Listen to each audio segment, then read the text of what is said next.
గెలవాల్సిన పరిస్థితి ఉంది. ఇక్కడ గత 10 సంవత్సరాల్లో తట్టడు పని కూడా చేయని ప్రభుత్వం గత ప్రభుత్వం. మన ప్రభుత్వం ప్రజాప్రభుత్వం వచ్చిన తర్వాత పెద్దలు రేవంత్ రెడ్డి గారి ముఖ్యమంత్రి గారి ఆశీస్సులతో మున్సిపల్ శాఖ మంత్రులు కూడా వారే కాబట్టి మున్సిపాలిటీలో పరిస్థితులు తెలియజేయగా దాదాపు 25 కోట్ల నిధులు కేటాయించి ఈ మున్సిపాలిటీ మరి రోడ్లు కావచ్చు, మంచినీటి తాగునీటి సమస్యలు కావచ్చు, అదేవిధంగా డ్రైనేజ్ కాలువల నిర్మాణం కోసం మరి భారీ మొత్తంలో నిధులు వెచ్చించి మరి కేటాయించి అనతి కాలంలోనే మరి చాలా అభివృద్ధి కార్యక్రమాలు ఈ టౌన్లో తీసుకున్నాం. అది గమనించిన ప్రజలు మరి మంచి ఫలితాలు ఇవ్వడానికి సిద్ధంగా ఉండే. కాకపోతే మరి ప్రతిపక్షం గత పాలకులు ఈరోజున్న ప్రతిపక్షం మరి వారు కొల్లగొట్టిన ప్రజాధనాన్ని అదేవిధంగా ప్రజా ఆస్తుల్ని మళ్ళీ ప్రజల్లో పంపించి ప్రలోభ పెట్టి మరి ఆర్థికంగా మరి పెద్ద మొత్తంలో ప్రజల్లో పంపించి కొన్ని మరి 4 సీట్లు కోల్పోవడం జరిగింది. తప్పకుండా కష్టపడ్డ ప్రతి కార్యకర్తను కాపాడుకునేందుకు కాంగ్రెస్ ప్రభుత్వం ముందుకు సాగుతుంది. అదేవిధంగా ఓడిపోయిన అభ్యర్థులకు కూడా మనోధైర్యాన్ని కలిగించే విధంగా మరి ముందు నిర్ణయాలు తీసుకుంటాం.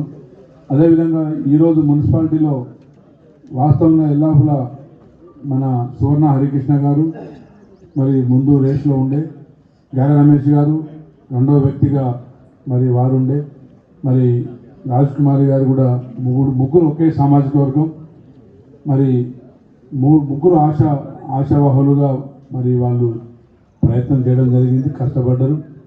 తప్పకుండా మరి అందరినీ సమన్వయం చేసే కార్యక్రమంలో భాగంగా ముందుగా మాదిక సామాజిక వర్గానికి ఇవ్వాలని చెప్పేసి ప్రభుత్వం నిర్ణయం తీసుకోవడంతో భాగంగా మరి వారిలో కొండేటి రాజ్ కుమార్ గారిని మరి అందరం సమిష్టి నిర్ణయంతో ఈరోజు ఎన్నిక చేయడం జరిగింది. హరికృష్ణ గారికి రెండో ఆప్షన్గా భవిష్యత్తులో మరి ఇదే పీరియడ్లో వారికి కూడా అవకాశం కల్పించే విధంగా సువర్ణ గారిని కూడా గౌరవించే విధంగా నిర్ణయం తీసుకున్నాం.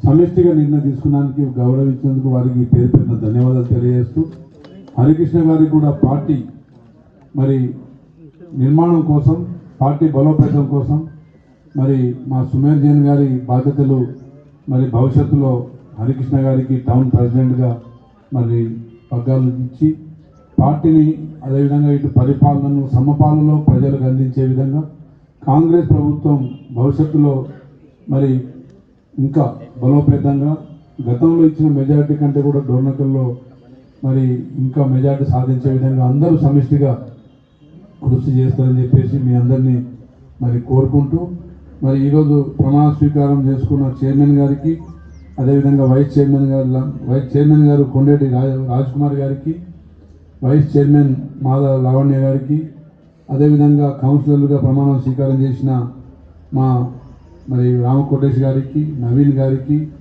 అదేవిధంగా ప్రమీల గారికి, శ్రీమతి ప్రమీల గారికి, శ్రీమతి సువర్ణ గారికి, శ్రీమతి సంధ్య గారికి, శ్రీమతి మరి హేమలత గారికి, అదేవిధంగా శ్రీమతి ప్రవీణ గారికి, గార రమేష్ గారికి, అదేవిధంగా సోదరుడు మరి తేజావతి వీరన్న గారికి, తేజావతి నవీన్ అయిపోయింది, బాదావతి వీరన్న గారికి అందరికీ పేరు పేరున అభినందనలు తెలియజేస్తూ, మీ మీద ప్రజలు పెట్టుకున్న ఆశలు, ఇది పదవి అనేది హోదా కాదు, పదవి అనేది ఒక బాధ్యత.